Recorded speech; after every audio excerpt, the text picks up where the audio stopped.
Okay, Maestro, could you tell us about this piece, this genius jazz compose? Could we say that all concert was like a suite? Yes, that's correct. I think it turned out to be a suite.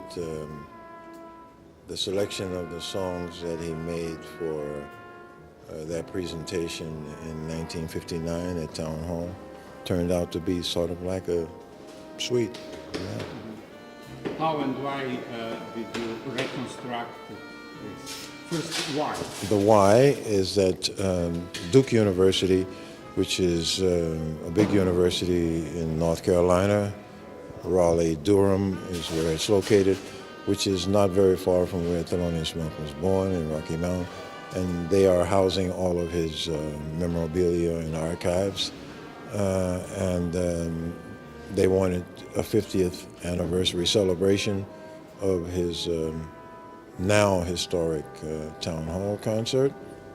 And they selected me to reconstruct it because the original scores by Hal Overton had been lost in a flood in his home many, many years before.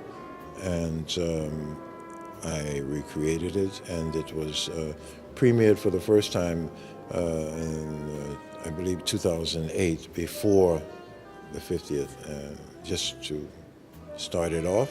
And then in 2009, it was presented at Town Hall, 50 years, almost to the day that it was. And that's how this project was conceived. And then, of course, now we're with his 100th birthday, and they are celebrating many of his works and compositions. And this Town Hall suite, if you know, is now being presented here. Why this is important for the world to celebrate Monk's music? Well, it's important because Thelonious Monk was at the beginning, at the dawn of modern jazz. He bridged the gap, so to speak, between the original beginnings of jazz music in America to the most modern, actually.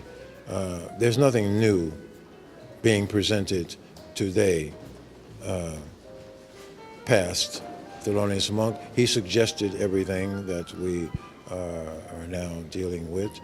And of course, all of his works are very important, the same as Bela Bartok, by example, who also created another language, you know, but he was thoroughly Bachian. And Thelonious Monk is thoroughly steeped in the American jazz beginnings. And all of his voicings and harmonies are the underpinnings of what we use today with this art form. Maybe after 50 years we will understand. Well, you know, he had a lot of humor in his work, which is important to have some humor, you know, and it's just great.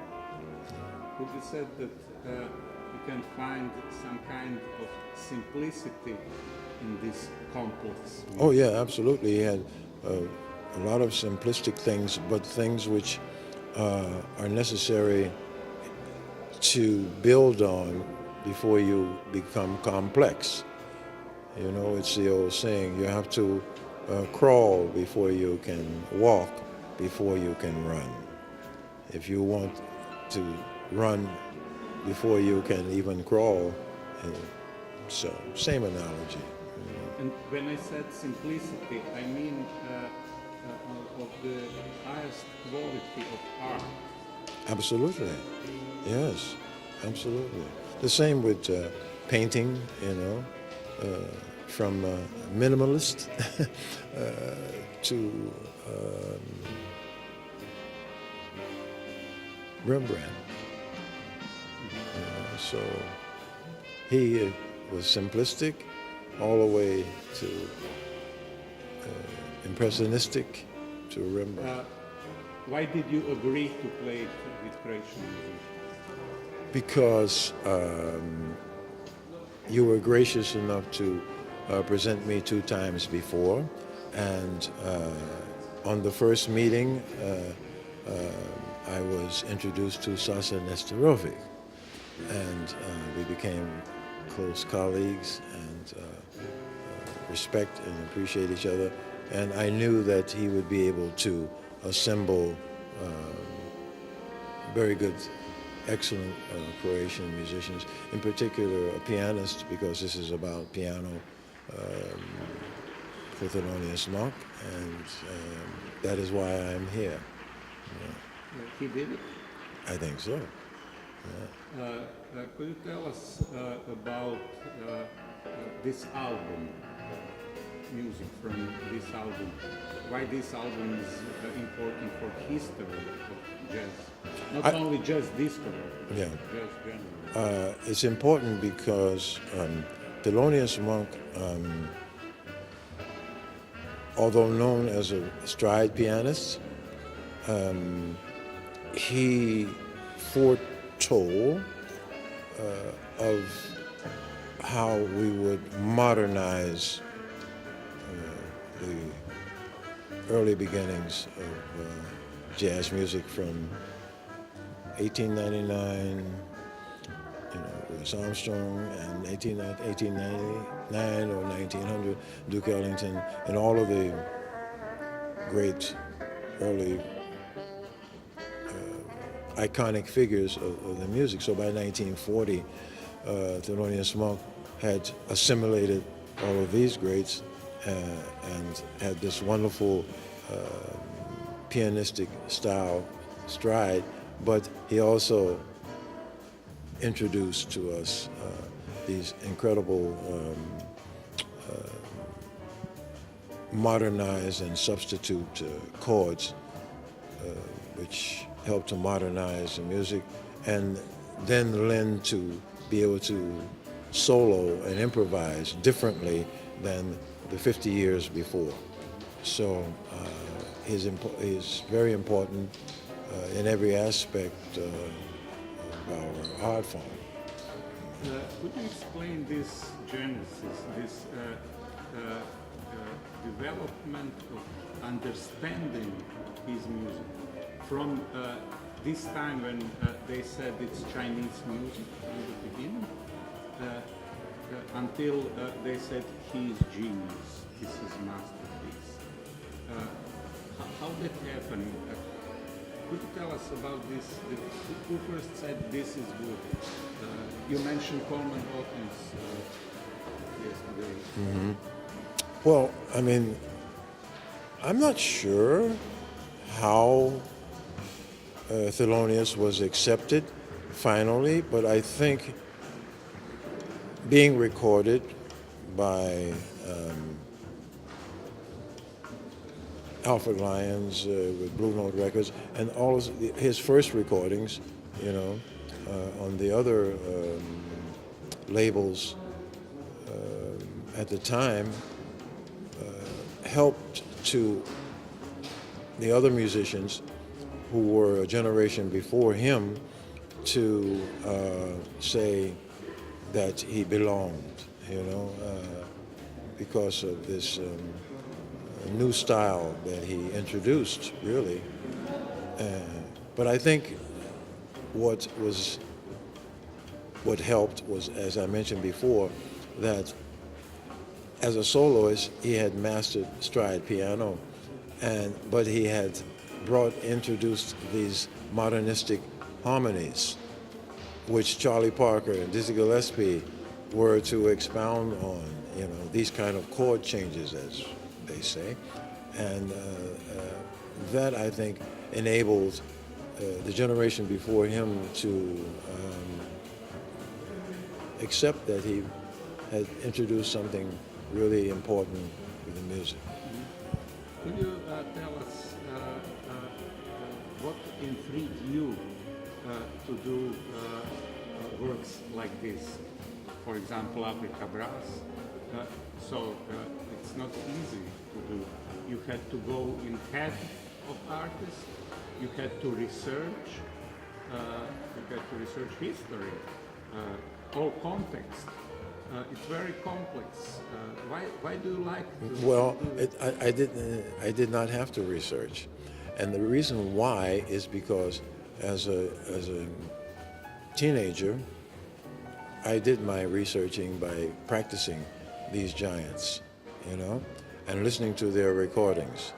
I already knew and understood Thelonious Monk by the time I was a teenager. I already knew and understood John Coltrane and his Africa Brass because we practiced those as kids. And I never dreamt or thought that I would be asked to resurrect these two major works. But when I was asked, I already had them actually up here. And it just was a matter of putting it on paper, you know, and reviewing the vinyl records, not the CDs. So I was prepared for this because, like any great art form, you study the masters early, and as for your own enjoyment. And in my case, with Africa Brass and Thelonious Monk's Town Hall, I had already assimilated it and pretty much could do it, you know, when asked to do it. There is one more important element. How did you prepare for that? Playing with giants. Yeah. Yes, I mean, I was too young to, you know, play with Thelonious Monk or John Coltrane, but I got a chance to see them, be as close as I am with you, and to actually know John Coltrane a little bit. But also playing with other giants. Oh yes, all of the giants who at one time or another played with either of these iconic figures. I also was fortunate enough to also be able to do that, and so. Yeah. Could you, And how do you say you're welcome in Croatian? Dobro, Dobrochen. Why do I never remember this? nema na čemu, because it's too Nema complicated. mačenu. Nema mačenu. That's right. Very good. But do you have message? Do you want to tell something important? Yes, important message is that for young musicians now who want to learn and become jazz musicians, they must know the generations that created this art form. And nothing is new. If you come into this art form thinking you're going to create something new, you won't. Nothing is new. What you can do is to assimilate all the great things and make something different from it. That's what I have to say. Thank you. You're welcome. That's it.